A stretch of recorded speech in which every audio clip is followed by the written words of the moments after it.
बचपन में ही पिता की मृत्यु हो जाने के कारण परिवार की आर्थिक स्थिति बड़ी दयनीय थी। समीर की मां कुछ पढ़ी लिखी जरूर थी, लेकिन उतनी पढ़ाई से नौकरी कहाँ मिलने वाली थी। सो घर घर बर्तन मांजकर और सिलाई बुनाई का काम करके किसी तरह अपने बच्चे को पढ़ा लिखा रही थी। समीर स्वभाव से थोड़ा शर्मीला था और अक्सर चुपचाप बैठा रहता था। एक दिन जब वो स्कूल से लौटा तो उसके हाथ में एक लिफाफा था। उसने माँ को लिफाफा पकड़ाते हुए कहा, माँ, मास्टर साहब ने तुम्हारे लिए ये चिट्ठी भेजी है, जरा देखो तो इसमें क्या लिखा है।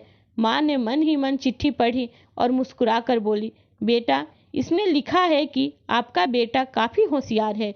इस स्कूल के बाकी बच्चों की तुलना में इसका दिमाग बहुत तेज है और हमारे पास इसे पढ़ाने लायक शिक्षक नहीं है, इसलिए कल से आप इसे किसी और स्कूल में भेजें। यह बात सुनकर समीर को स्कूल न जाने का दुख तो हुआ, पर साथ ही उसका मन आत्मविश्वास से भर गया कि वो कुछ खास है और उसकी बुद्धि तीव्र है। माँ ने उसका दाखिला एक अन्य स्कूल में करा दिया। समय बीतने लगा। समीर ने खूब मेहनत से पढ़ाई की। आगे चल उसने सिविल सर्विसेज परीक्षाएं भी पास की और आईएएस ऑफिसर बन गया। समीर की माँ अब बूढ़ी हो चुकी थी और कई दिनों से बीमार भी चल रही थी। एक दिन अचानक उनकी मृत्यु हो गई। समीर के लिए यह बहुत बड़ा आघात था। वह बिलख बिलख कर रो पड़ा। उसे समझ नहीं आ रहा था कि अब अपनी माँ के बिना वो कैसे जिएगा। रोते रोते उसने अपनी माँ की पुरानी अलमारी खोली और हाथ में उनकी माला, चश्मा, अन्य वस्तुएं लेकर चुमने लगा। उस अलमारी में समीर के पुराने खिलौने और बचपन के कपड़े तक संभाल कर रखे हुए थे। समीर एक एक कर सारी चीजें निकालने लगा। तभी उसकी नज़र एक पुरानी चिट्ठी पे पड़ी। दरअसल ये वही चिट्ठी थी जो मास्टर साहब ने उसे 18 साल पहले दी थी। नम आंखों से समीर उसे पढ़ने लगा। आदरणीय अभिभावक, आपको बताते हुए हमें अफसोस हो रहा है कि आपका बेटा समीर पढ़ने में बेहद कमजोर है और खेल कूद में भी भाग नहीं लेता है।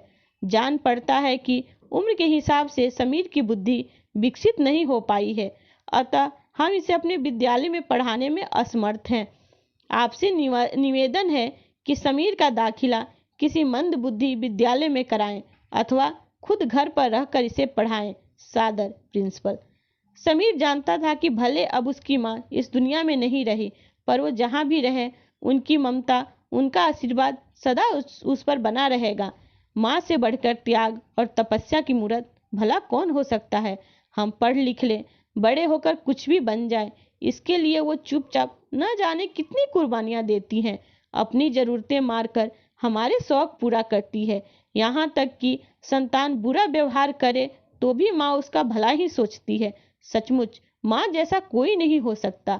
दोस्तों, मेरी कहानी अगर अच्छी लगी हो तो लाइक, और मेरे चैनल पर नए हैं तो चैनल को सब्सक्राइब कर नोटिफिकेशन बेल को जरूर दबाना, ताकि मेरी नई कहानी आप तक सबसे पहले पहुंचे।